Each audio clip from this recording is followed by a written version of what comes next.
Hello students, I hope you all are fine. Let's start chapter first of political science class 11th. भारतीय संविधान का निर्माण, making of the constitution, भूमिका, introduction, संविधान की आवश्यकता, नेसेसिटी ऑफ द कॉन्स्टिट्यूशन, संविधान का अर्थ, परिभाषा तथा कार्य, meaning, definition and work of the constitution, संविधान का वर्गीकरण, क्लासिफिकेशन ऑफ द कॉन्स्टिट्यूशन, संविधान सभा का गठन, composition of the constitution assembly, मंत्रिमंडल मिशन योजना, कैबिनेट मिशन प्लान, देश के विभाजन के पश्चात संविधान सभा की रचना, composition of the cabinet constituent assembly after partition of the country, संविधान सभा का स्वरूप, nature of the constituent assembly, संविधान सभा की बैठक, मीटिंग ऑफ कॉन्स्टिट्यूंट असेंबली, संविधान सभा का अंतिम अधिवेशन, final session of the constituent assembly.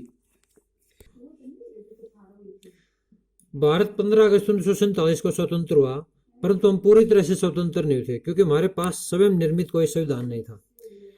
सन 1947 में ब्रिटिश संसद ने भारत स्वतंत्र अधिनियम पास करके यह व्यवस्था की थी कि जब तक भारत का पाकिस्तान का संविधान सभाएं अपने अपने संविधान का निर्माण नहीं कर लेती तब तक इन दो अधिराज्यों में 1935 का एक्ट लागू रहेगा। इसके अतिरिक्त 1947 के एक्ट ने भारत को पूर्ण स्वतंत्रता नहीं अपितु अधिराज्यों की स्थिति प्रदान की थी। सम्राट या महाराजा किसी के अधीन साम्राज्य की स्थापना करी थी।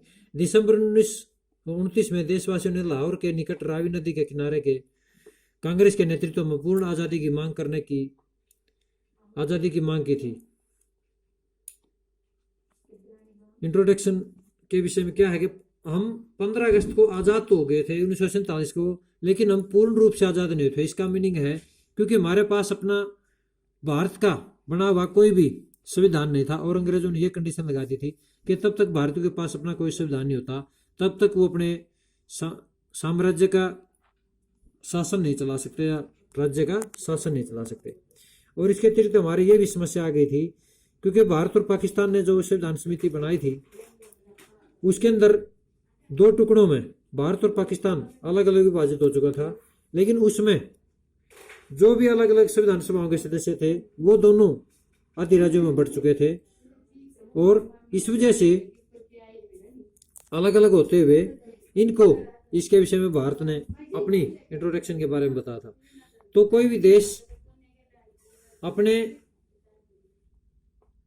संविधान की बहुत ही गरिमा होती है क्योंकि उस देश का शासन संविधान के अनुसार ही चलाया जाता है और संविधान की आवश्यकता इसलिए होती है क्योंकि संविधान के बगैर अराजकता फैल सकती है कि किस व्यक्ति को क्या रिवार्ड देना है या क्या दंड देना है, उसके अनुसार ही संविधान के अनुसार ही दिया जा सकता है। प्रत्येक संविधान की आवश्यकता प्रत्येक राज्य के लिए संविधान का होना अनिवार्य है। संविधान के बिना राज्य का शासन नहीं चलाना कठिन है। राज्य का रूप चाहे कोई भी हो क्यों न हो, जैसे राजतंत्र, कुलीन तंत्र, धनिक तंत्र या अधिनायकवाद, फासिस्टवाद, प्रजातंत्र, नियमों का होना अनिवार्य है जो समाज को अराजकता से दूर रख सके। इन नियमों के समूह को ही संविधान कहते हैं।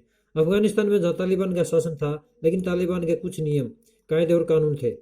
संविधान का महत्व बताते हुए के मुंशी ने संविधान को राज्य की आत्मा बताया है। होब्स, लॉक और रूसो ने भी संविधान की आवश्यकता महसूस की है। होब्स की प्राकृतिक अवस्था जंगली, डाकू और असभ्य थी। इस प्राकृतिक अवस्था से छुटकारा पाने के लिए सामाजिक अनुबंध, सोशल कॉन्ट्रैक्ट किया। लॉक की प्राकृतिक अवस्था शांति प्रिय थी। लॉक ने जो अपनी बताई है वो शांति प्रिय थी, लेकिन उसमें कानून को बनाने और लागू करने और कानून की व्याख्या करने की कोई भी संस्था नहीं थी। होब्स के अनुसार बनाए हुए जो संस्थाएं थी उसमें कानून बनाने वाली, लागू करने वाली और उसकी व्याख्या करने वाली कोई संस्था नहीं बताई। इसमें एक ये खास कमी रह चुकी थी। तो लॉक के व्यक्तियों ने इस कमी को दूर करने के लिए सामाजिक और राजनीतिक समझौता किया। रूसों ने सामाजिक समझौते के द्वारा सामान्य इच्छा का निर्माण किया। ये सामान्य इच्छा और कुछ न कुछ होकर संविधान ही थी कि रूसों ने इसमें इस कमी को पूरा करते हुए एक संविधान या कोई न कोई असेंबली या संस्था बनाने की बात सुझाई और जिसको एक बहुत ही अच्छा सुझाव दिया गया। संक्षेप में संविधान प्राचीन अधिनायकवाद शासन व्यवस्था में थी और जो वर्तमान व्यवस्था में मौजूद है। Stop. Stay home, stay safe.